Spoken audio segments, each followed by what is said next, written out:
Okay, today we're going to talk about similar right triangles.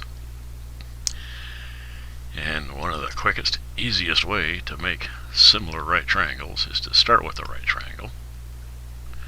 Draw an altitude from the hypotenuse to the right angle.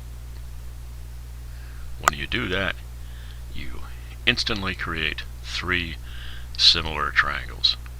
You've got these two, which are broken up down here to make it easier. And then you've got the original ABC. Why are they all similar? Well, let's take a look at, say, this one. This is ADC, and the large one, ABC. Why would they be similar? Well, they each have a right angle, so that's one angle that's the same. But wait a minute. They share angle A. And A is, of course, congruent to itself. So we've got these two right angles that are the same. A is congruent to itself. Our angle-angle theorem will tell us that this triangle is similar to the large triangle. We can do pretty much the same thing over here. We've got this right angle, and the large one, of course, has a right angle, and then they share angle B. So, of course, it is congruent to itself. We've got two congruent angles. Hence, the small one is similar to ABC also. Now, how do we know that this one is similar to this one? Well, I'm going to show you something that I'm not even sure it's in this book. But it seems silly not to mention it, since we have transitivity for equality. We have a transitive property for congruence. And there is one for similarity also. In other words, if two triangles are similar to a third one, which in this case they are, then they must be similar to each other. Let me write that out for you. Since we took all the trouble to study similarity transformations, why don't we use them? We've already shown that this triangle is similar to the large one and this triangle. In other words, we've created these two triangles when we drop this line down, and this one is similar to the larger containing triangle, and this one is similar to the larger containing triangle. And I say that means they have to be similar to each other. Why? Well, I write it out down here. If ACD is similar to ABC, then there is a similarity factor, a scale factor, which goes from ACD to ABC. And the same thing is true down here. Remember, a similarity transformation produces a similar triangle, assuming we apply the transformation to a triangle. Well, that means if we go from, and by the way, I dropped the triangle symbols. I just got tired of putting them in front of everything. Just remember that these three-letter combos are all triangles. So to go from ACD to ABC, which we know is, so we have this similarity transformation with a factor of K. And from CBD to ABC, we have a scale factor of L. Suppose I want to go the other way. Well, we saw that. It's real easy. We want to go from CBD to ABC. Everything gets expanded by a factor of L, or going the other way gets contracted by a factor of 1 over L. So we can go from ABC to CBD by applying a scale of 1 over L, which means that we can go directly from ACD to CBD by simply applying the similarity factor K over L.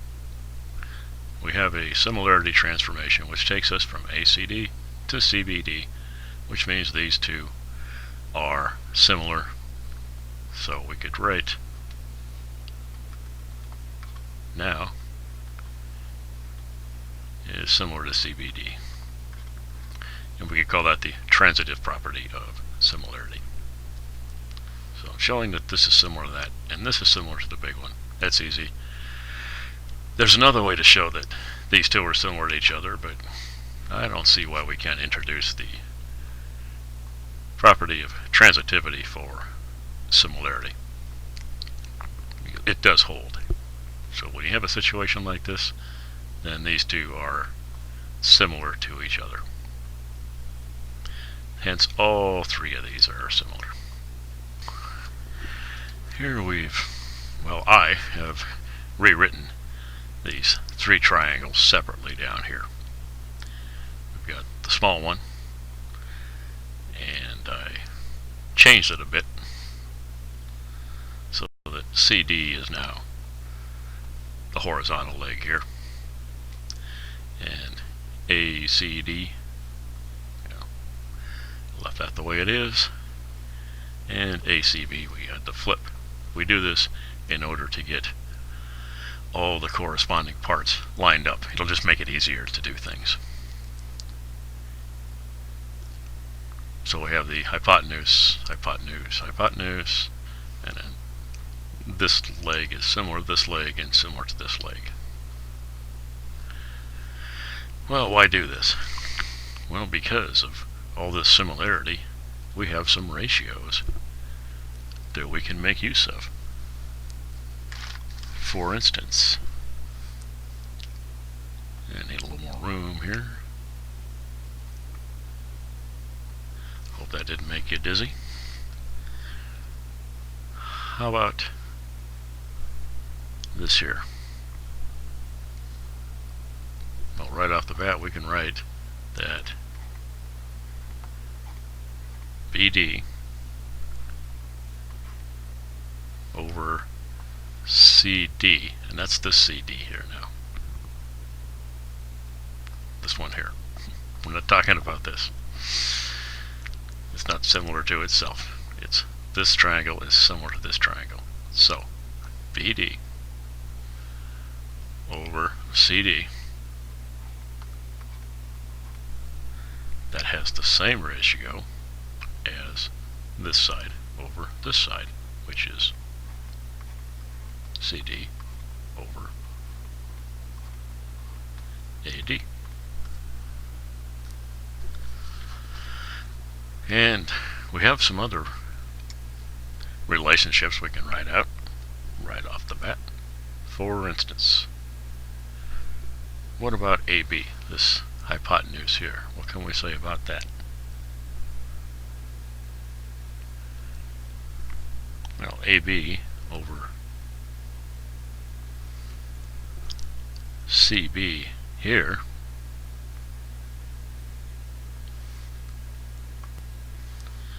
so we have AB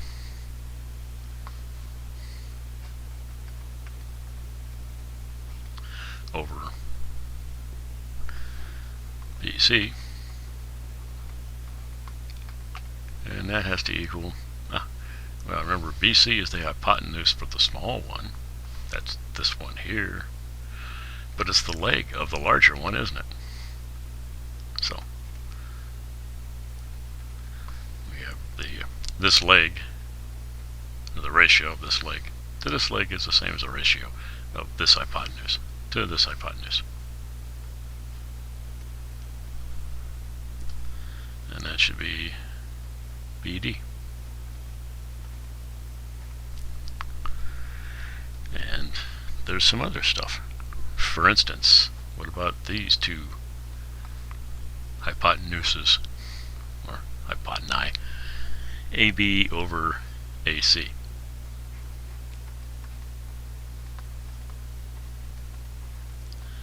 Well, that's going to be AC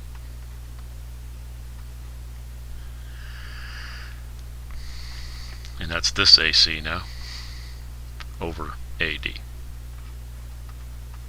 It's confusing, isn't it? You see, we've got AC here, which is the hypotenuse of this medium triangle. On the other hand, we've got AC here, which actually forms the leg of the larger triangle here. So For the middle triangle, AC is the hypotenuse. For the larger triangle, AC is the leg, which we put down here because we flipped it. So we can write out these three relationships. And remember,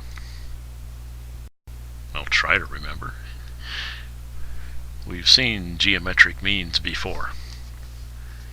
And if we were to work out the cross products on these, look at what we get.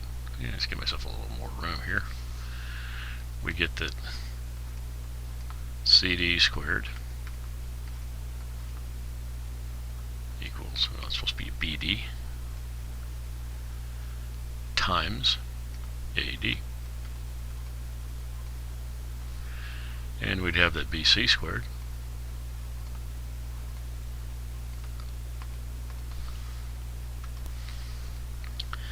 equals AB times BD.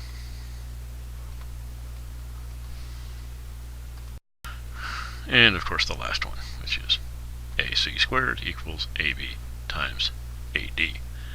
What does this have to do with geometric means? Well, we have a number here. Remember, the geometric mean of two numbers, A and B, is A times B, and you take the square root of that. That's the geometric mean. And there was another way to arrive at this. We could also write this as the number x, such that A over x equals x over b. And that will give us that x squared equals A times b, or x equals the square root of AB, which is the geometric mean. These are equivalent statements. And here you would say x is the geometric mean. Here you just say the square root of AB is the geometric mean. Well, this expression here looks a lot like what we have down here in every single case, doesn't it? And it turns out that CD is the geometric mean of BD and AD. BC is the geometric mean of AB and BD. And AC is the geometric mean of AB and AD. Interesting, huh? Well, maybe not super interesting, but kind of interesting. And we're going to use it when we work some problems. Well, that stuff we just did leads to a couple of theorems. This BD, well, remember we did it with the triangles, and we showed that this right here is the same as this, and we separated out the triangles to make it easier to recognize these similarity ratios. Now here it's the same thing, but it's just all one. They're all just laid on top of each other. Here's the medium triangle, here's the small triangle, and here's the large one containing the other two. When you look at it this way, what you're seeing is that AD, that's this segment here, and BD, that's the other segment. There's a relationship between these two segments and the altitude here. And it is that the segment over the altitude is equal to the altitude over this segment. The altitude breaks up the hypotenuse this way, such that this ratio is true. When you separate it out this way, you can write the relationship, but it's not so obvious that we're referring to the two segments created when we drop the altitude. And there's a similar situation here. And what these, when you put it back, the triangles back together and look at the relationships between the sides and the segments that are created when we drop our altitude, well, we have some more interesting ratios. We've got AB, that's the hypotenuse, over this leg is the same as this leg over this segment of the hypotenuse. That is the small segment created by the altitude. Well, this leg over this segment is the same as this hole over this segment. And we get the same thing here, where we get AB over AC, which is the hypotenuse, is the same as the hypotenuse over this larger section. Interesting, huh? We've got that the whole thing over the altitude, or pardon me, the whole thing over this leg here is the same as this leg over the adjoining segment created, the adjoining segment of the hypotenuse created when we cut it with this altitude. On the other hand, this whole thing over the hypotenuse is the same as the hypotenuse over the segment which adjoins it. That's about the easiest way I can think of to remember it. Or you can just repeat it to yourself 500 times and then you'll never forget it. And let's use some of this stuff to work some problems now. Well, now let's analyze a couple of errors. Yeah, it looks like the post office has been doing geometry again. Let's see what they did. Well, our previous two theorems told us that this whole thing over Z would be the same as Z over this adjoining segment here. So let's write that out and see if it looks anything like what we have here. This whole thing is W plus V, of course, and that's over Z, and that equals Z over V.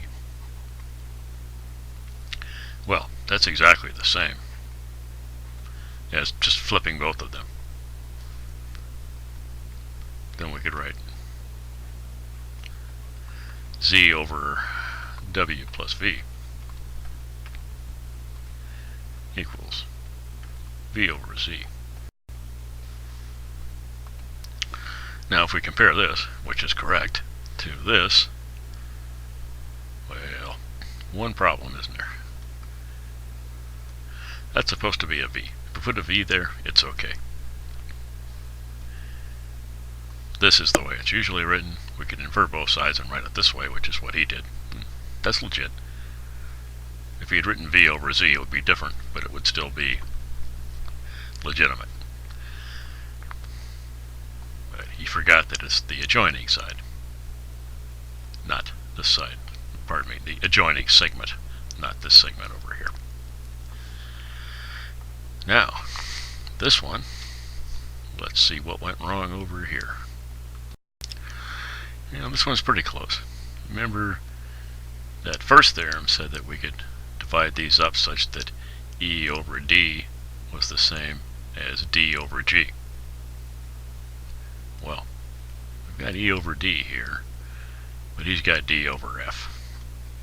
If we put a G in here, we got it. So the mistake he made here was just confusing this leg, in this case, or hypotenuse, if you look at it as part of this smaller triangle, with this piece here. Segment is what I should say. So, one little letter's wrong there. And here's one where we have to figure out which one of these is the bogus ratio. What about dB over dC? Let's see here. There's dB and there's dC. Okay. Here's dA over dB. Okay, it looks like this is just the reverse of what we had earlier, where the altitude breaks up the hypotenuse into two segments which have the relationship that dC over dB equals dB over AD. Well, if we just flip these and write AD over, or dA, over dB here, and then flip this and write dB over dC, in other words, these are just, this is the inverse of this one, this is the inverse of this one. So, this is a true statement.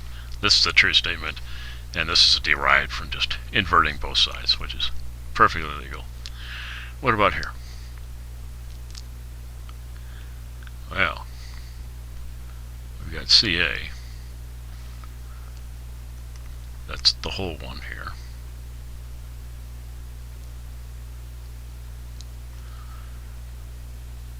Over AB is the same as AB over AD. That one's not so obvious. Let's see here. It's true that CB over AC is the same as TC over CB. But what about these? Have we really got something that tells us about this ratio? Well, we might. Let's take a look at those three triangles all separated out again and see if we got something that'll help us.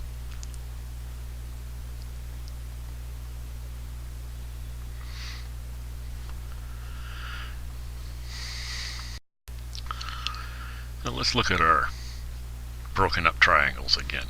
This is our small one, this is our middle one, and this is our larger containing one. Well, let's see here. CA over AB, that's these two hypotenuses, should have the same ratio as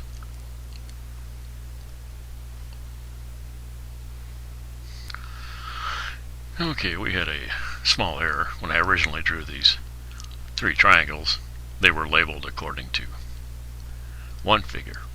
I had to relabel the vertices according to this figure so that they'll all make sense now. Here's the small triangle, the medium one, and the larger containing one. And the hypotenuse of the larger containing triangle is AC, not AB. So we can, this part's still right.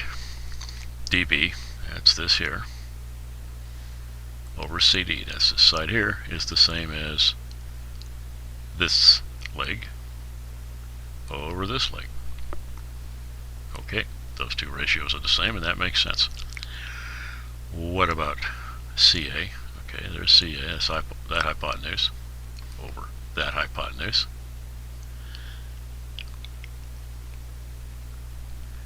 Is the same as, so we get this hypotenuse over this hypotenuse is the same as this leg over this leg. In other words, the hypotenuse for this middle triangle is a leg of the larger triangle. So this one makes sense. What about this? Well, we got CA over BA equals BA over CA. Maybe they're thinking that you're going to get so confused and cross-eyed looking at ratios, you won't notice that there's no way in the world this could ever be right unless CA equals BA. Because this is essentially the same as writing, write it over here, that, say, some variable, 1 over x is the same as x. That's what this is. We've got the number and then the inverse. Here's 1 over x and x. That the inverse is equal to the original number. Well, if x is equal to 1, that's okay. Otherwise, no. So this on the face of it, unless CA equals BA, in which case this would be 1 and this would be 1, so it works. Does CA equals BA? I don't see why it would. There's CA. That means the hypotenuse would be equal to the leg. Well, that's nonsense. There's no way that can happen. So you don't really have to know much about geometry to know that this can't be right. This is certainly wrong. Because it's just hardly ever true that 1 over x equals x. And if it turns out to be true, that's because x equals 1. In this case, for this expression to be equal to 1, BA would have to equal CA. But we can double check. What about this one? We've got DC over BC should be the same as BC over the whole thing, and that's what they've got there. So when we did it, we wrote, I think that AC over CB is the same as CB over DC, but here they just flipped them. They still wound up with a true ratio. This is the one that just doesn't fly. Well, there's another one where we're going to use the same triangle. This time they give us some dimensions, where the larger hypotenuse, the hypotenuse of the large containing triangle, is 36, and the short leg of the large triangle is 18. Now all we have to do is come up with some ratios, or a proportion, that will allow us to solve for what? AD, that's this part here. Okay. Yeah, looks to me like it would probably be easier to solve for DC. Maybe not, but let's check, see what happens. And we have that, remember, DC over CB is the same as CB over AC. Well, let's write that out first. We got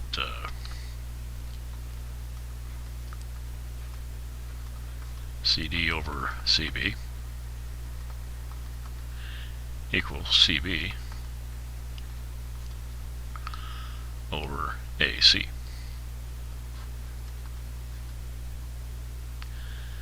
Well, we can plug some of these in now. We've got CD over 18 equals 18 over 36, or CD equals 19 squared over 36. I wrote it that way because I was too lazy to grab my calculator. We can just do some cancellations here. That's 6 and that's 3. Okay. That goes away and that's 3. And CD equals 9. Well, we've got a 9 over here. Is that our answer? No. They're messing with you. They knew that if you came up with this in order to subtract it from 36, you might get involved in these equations, come up with 9, and completely forget that you had one more step to do, especially when you see the 9 over here. It's tempting to say the answer is A, but it's not. You have to. CD, now we now know this is 9, and they want to know AD. So if we subtract 9 from 36, we get 27.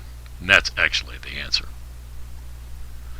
Once again, they tried to trick you into grabbing the wrong answer.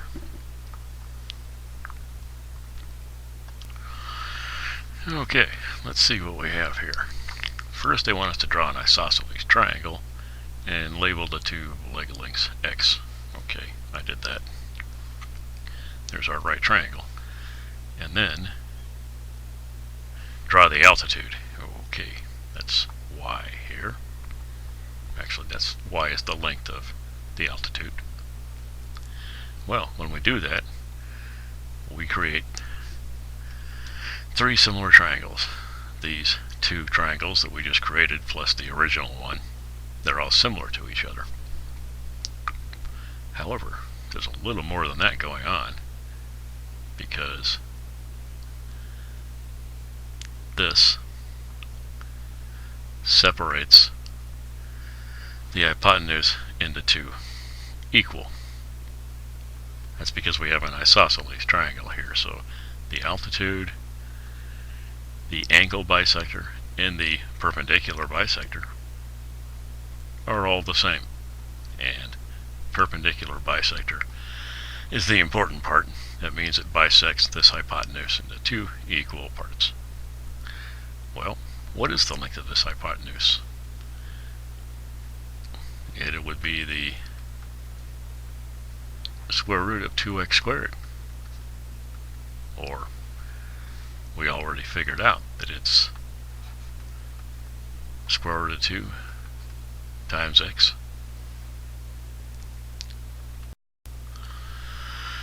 So, each of these would be root 2 over 2 x, and same thing over here, root 2 over 2x. Well, these are two legs of two separate right triangles, and here's this leg here. What is this leg? What is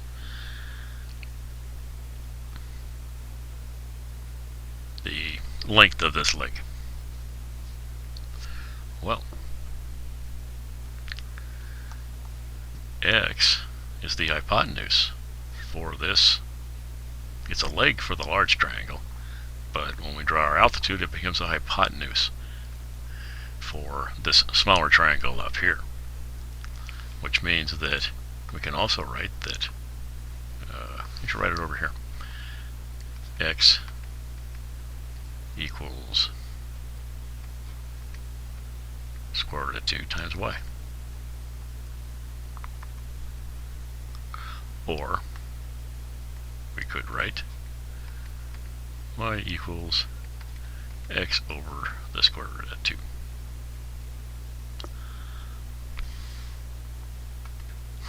But we demonstrated earlier that 1 over the square root of 2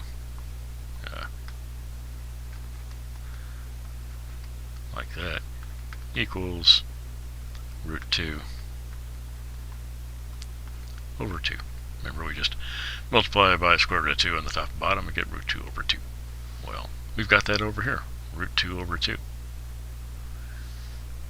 So we have that y equals x over the square root of 2, which equals root 2 over 2 times x, but that's what we have here for this side. So this is all equal to y, and this is equal to y. So now we have two more triangles. They're not only similar, what's the ratio of, say, these are the corresponding legs, what's the ratio of y to y? It's 1. Well, if two similar triangles have a similarity factor of 1, what are they? They're congruent. So we can say that the two smaller triangles which were created are congruent, and that's their relationship. Now here's one that's, well, it's different anyway. It's different from what we've been looking at. This is called a harmonic mean. And if I've got room over here, it's frequently written like this. 1 over, I think it's 1/2.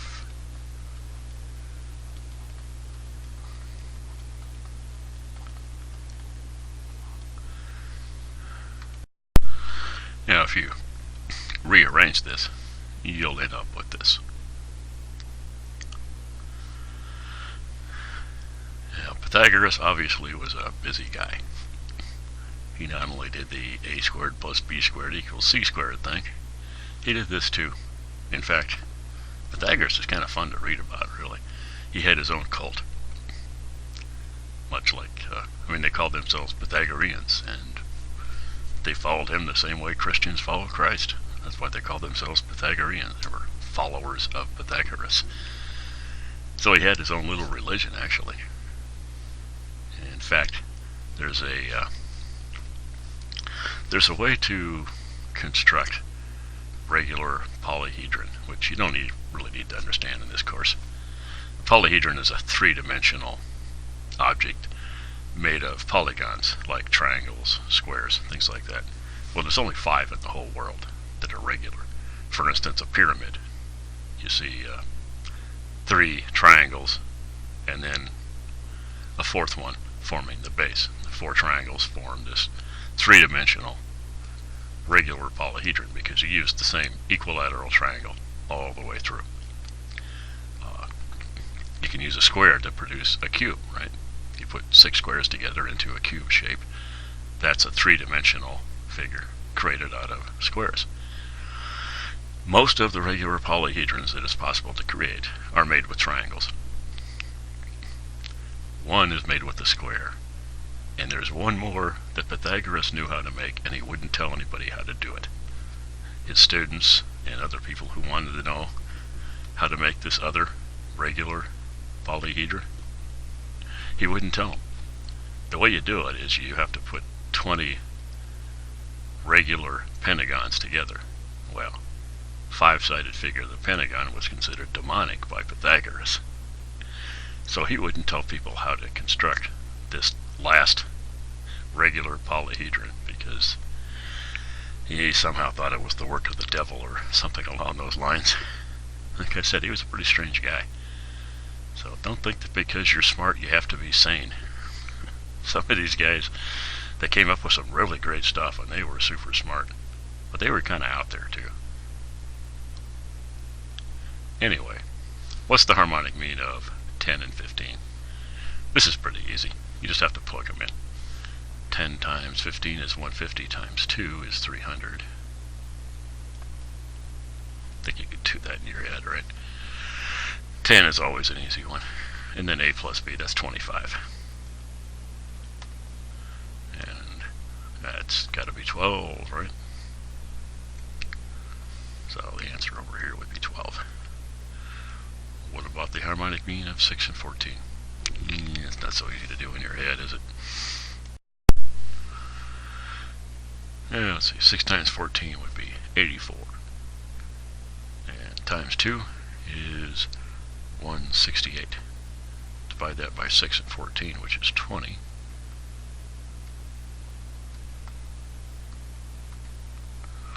Well, 8.4, I think.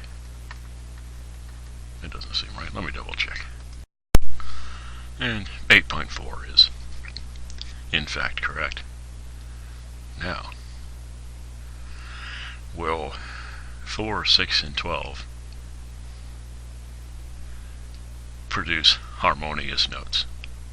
Well, what we have to figure out is 6 and the harmonic mean of 4 and 12. Now let's try it. 4 times 12 is 48, times 2 is 96. Yeah, let's put it over here.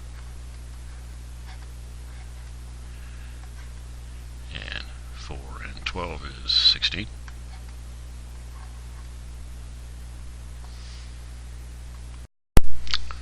And this equals 6. Well, what do we have here? 6. So, this is an harmonious group. And that's all you had to do here. It wasn't that tough.